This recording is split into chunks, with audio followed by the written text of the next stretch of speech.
Hello friends! Today we're learning to draw Valentine's pandas.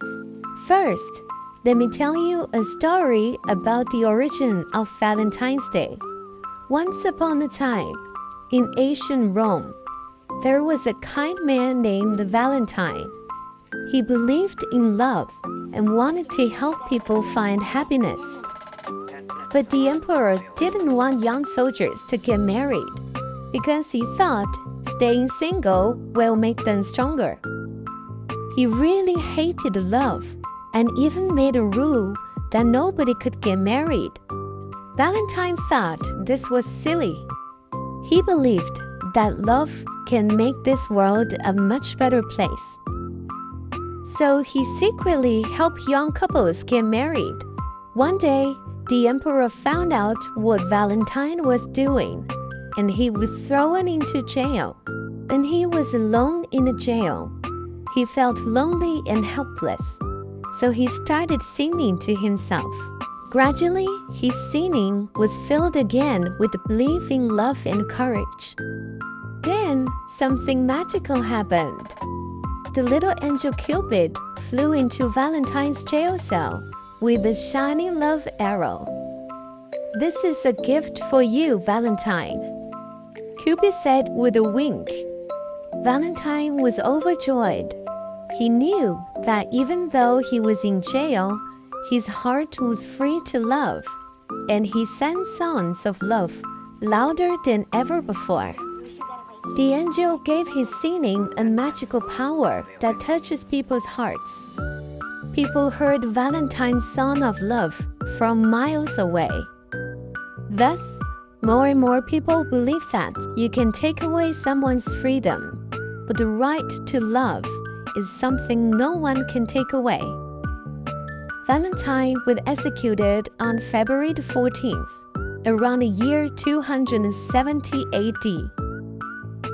To memorize Valentine's bravery and love, people decided to have a special day every year on February 14th. They call it Valentine's Day.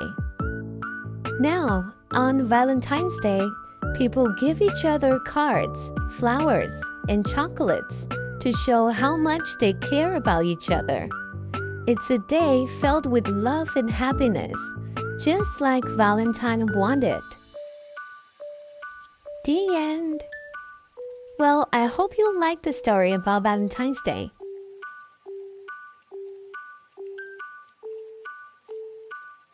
Our first panda with love is done.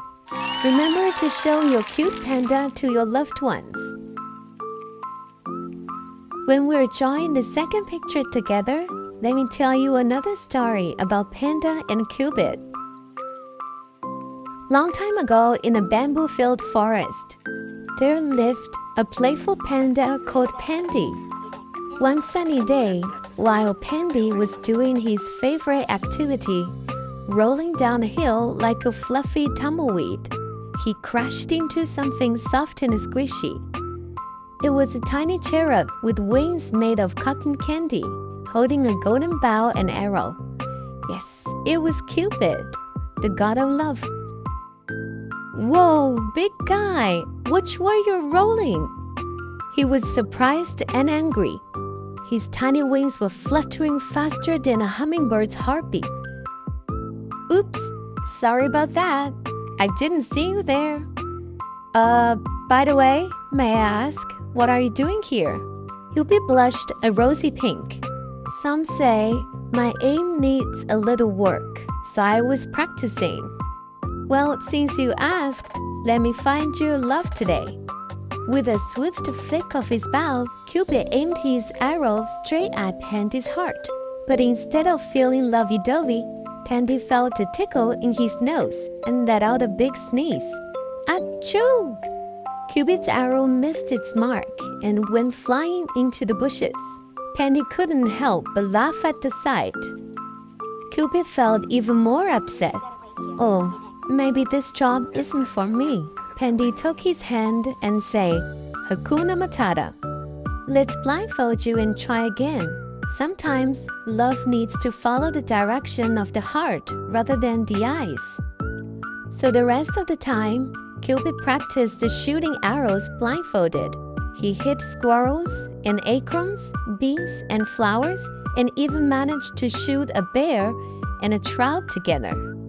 As the sun dipped below the horizon and the stars twinkled in the sky, Panda and Cupid sat side by side sharing bamboo shoots.